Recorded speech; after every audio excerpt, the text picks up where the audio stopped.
రక్షకుడును అయినటువంటి యేసుక్రీస్తు వారి పరిశుద్ధ నామములో శుభాభివందనాలు తెలియజేస్తూ ఉన్నాం. సువార్త శుభవర్తమానాన్ని తీసుకొచ్చి ఉన్నాం. అదేమంటే ప్రియ రక్షకుడు ప్రభు అయిన యేసుక్రీస్తు వారిని కూర్చున్నటువంటి శుభవార్త. మంచి దేవుడు, దయాళుడు, కృప నిరంతరం ఉంచువాడు. దేవుని బిడలారా, మరి ప్రియ రక్షకుడు మన కొరకు ఈ లోకానికి వచ్చి మనందరి పాపముల నిమిత్తమై సిలువలో బ్రేలాడి చనిపోయి ఆయన తిరిగి లేచారు. కారణం ఏమంటే అందరూ పాపము చేసి దేవుడు అనుగ్రహించు మహిమను పొందలేకపోతున్నారు. ఈ లోకములో ఉన్నటువంటి ప్రతి ఒక్కరూ పాపులే.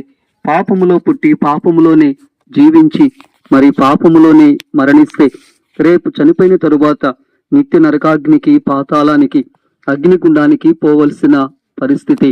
అలా ఏ మనుష్యుడు నశించి నిత్య నరకాగ్నికి, పాతాళానికి పోకుండు నిమిత్తం ప్రియ రక్షకుడు యేసయ్య ఈ లోకానికి వచ్చి 2026 సంవత్సరాల క్రితం మరి కల్వరిగిరి సిలువలో ఆయన ప్రాణం పెట్టారు, చనిపోయి తిరిగి లేచారు, పరిశుద్ధ రక్తాన్ని కార్చారు.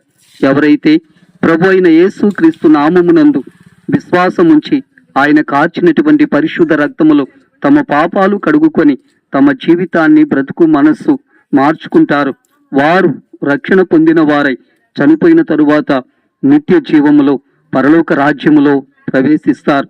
మరి ఈ గొప్ప శుభవార్త, సువార్త, మరి క్రీస్తు మాట మీకు వినపడుతూ ఉండగా ప్రియా సహోదరుడా, సహోదరి, తల్లి, చెల్లి, అమ్మ, అక్క, నువ్వెక్కడ ఉన్నా ఈ మాటలు నీకు వినపడుతూ ఉన్నాయి. ఇంకా నీ జీవితంలో నీవు క్రీస్తును ఎరుగక ఉన్నావా? పాపములోనే జీవిస్తున్నావా? పరిశుద్ధ మార్గాన్ని మరి ఎరుగకున్నావా? ప్రభు నీతో మాట్లాడుతున్నాడు. ఇదిగో ఈ చక్కటి సువార్త, శుభవార్తను విని నమ్మి రక్షణ పొంది పాప జీవితాన్ని విడిచిపెట్టి పరిశుద్ధ మార్గములో నీవు జీవించాలని ప్రభు కోరుకుంటున్నాడు. ఏదైనా అనారోగ్యముతో, వ్యాధి బాధతో, అస్వస్థత కలిగి ఉంటే నీ కొరకు మేము ప్రార్థన చేయబోతున్నాం. యేసయ్య పొందిన దెబ్బల చేత నీకు స్వస్థత కలగబోతుంది. ప్రభువే చెప్పారు, నిన్ను స్వస్థపరచు యెహోవాను నేనే అని చెప్పారు. నీ గాయములు నేను మానిపెదను అని చెప్పారు. నేను నీకు ఆరోగ్యము కలుగు చేస్తానని ప్రభు చెప్పారు.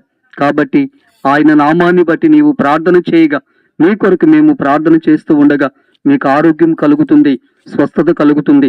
కుటుంబంలో అప్పులు ఉన్నా, సంతానము లేకున్నా, మరి దీర్ఘకాలికంగా ఏదైనా భారమైనటువంటి జటిలమైన మరి ఇబ్బంది కొలిమిలో మీరు కాల్చబడుతూ ఉంటే, అది ఏ సమస్య అయినా, ఏ శోధనైనా, ఏ రోగమైనా, ఏ అనారోగ్య పరిస్థితి అయినా, ఏ అప్పు మరి నిన్ను పీడిస్తూ ఉన్నా నీ కొరకు మేము ప్రార్థన చేయబోతున్నాం.